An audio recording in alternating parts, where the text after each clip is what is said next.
Well, you see up front there where the cops are flashing their lights. That's the front.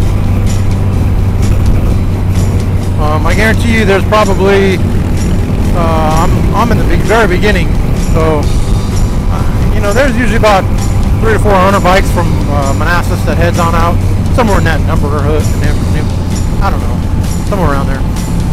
But it's quite large.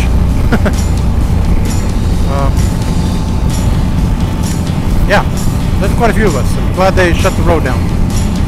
Thanks to the Virginia State Troopers. Appreciate all their work.